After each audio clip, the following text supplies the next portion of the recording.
Alright, hey guys. Today we're going to be looking at Lord of the Flies. Now, this is a book that some of you might have read in AP1, or will read in AP1. Great book. It's more of a, like, it's a lower level book, but it embodies, a lot of what we learn in AP1. So, basically, Lord of the Flies is a story about a group of boys who get stranded on a desert island, and without any adults around, they're left to fend for themselves. And that starts out okay. And this kid Ralph ends up becoming the chief. He's one of the older boys, and basically the boys use a system in which a conch shell um shows who's the leader, I guess. So the whoever holds the conch is the only one who gets to speak and command the other boys.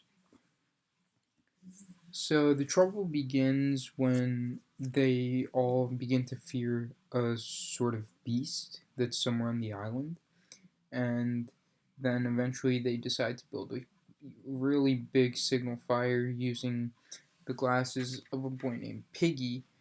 But this other kid named Jack, he's jealous of Ralph's power, and he decides the boys should devote their energy to hunting food instead of maintaining the fire.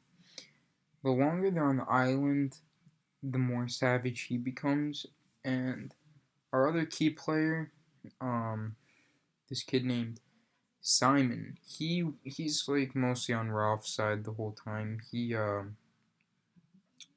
He basically works with Ralph to build shelters. Now, Ralph, Jack, and Simon, they set off on an expedition to, for the signal fire. They set off on an expedition on which Ralph declares that they need one to attract the attention of passing ships.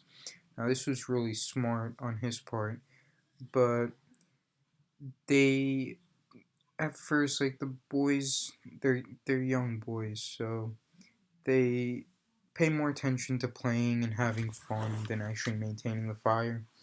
And then this ends up causing a huge forest fire on the island, and one of the youngest boys in the group disappears. He's presumably been burned to death, and that was the first loss. So, now as we know, Jack is more about the whole hunting deal.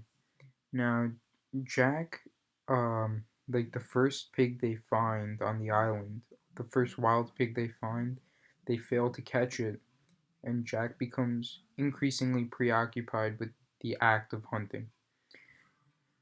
Then one day, a ship passes on the horizon, and Ralph and Piggy notice. But, to their horror, the signal fire, which was the hunter's responsibility to maintain, was not lit. Furious, Ralph goes and calls out Jack, but the hunter has just returned with his first kill, and all the hunters seem gripped with a strange kind of frenzy almost. They keep reenacting the chase in a sort of dance, and when Piggy criticizes Jack, he hits Jack hits Piggy across the face, and then Ralph blows the conch shell and reprimands the boys in a speech intended to restore order. And at this meeting, it becomes clear that some of the boys have become afraid of what's been happening, and there's still the issue of the beast that's lurking somewhere on the island, and this is starting to become an issue because some of the younger boys are having dreams about this beast, and it's starting to scare the entire group. Now, not long after this meeting, some military planes engage in a battle high above the island. The boys don't notice because they're asleep, but a parachutist drifts to the drifts down to the island and he's dead. So when the boys wake up, Two of them who were responsible for watching the fire, they fell asleep and they don't see the parachutist land. Then when they wake up, they see the huge silhouette of the parachute and they think it's the beast. So what they do is they run back and tell them the beast has attacked them, and the rest of the boys organize a hunting expedition. Now, Jack and Ralph, they work together for the first time here. They both travel up the mountain, see the silhouette of the parachute, and after going up to it, they realize that it's not it's not really anything. It's just a false alarm, and they believe it looks like a huge deformed ape. Now, Jack and Ralph tell the others of the sighting, and Jack calls Ralph a coward, and that he wants to call for a vote to remove Ralph from power. But the other boys disagree. So now Jack creates his own group of people, own group of children. Some of the other hunters go and join him, and he becomes the leader of this new hunter tribe.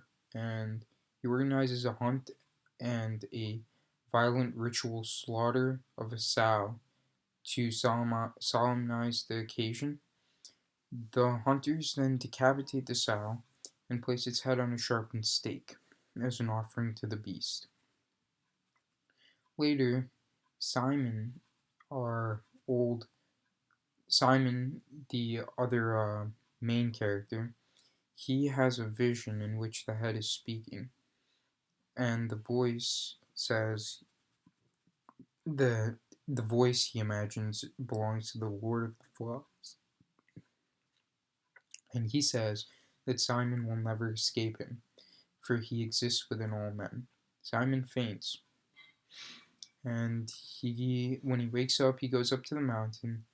He sees the parachutist and understands that the beast does not actually exist externally, but really exists within each of the boys.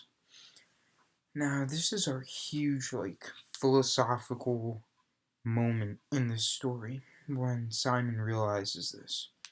Now, the rest of the story, they just they continue fighting the two groups of children.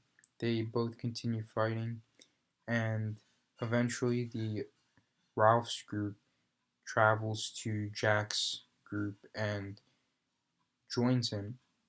And some join them. There's a big battle where Piggy dies and Ralph barely escapes.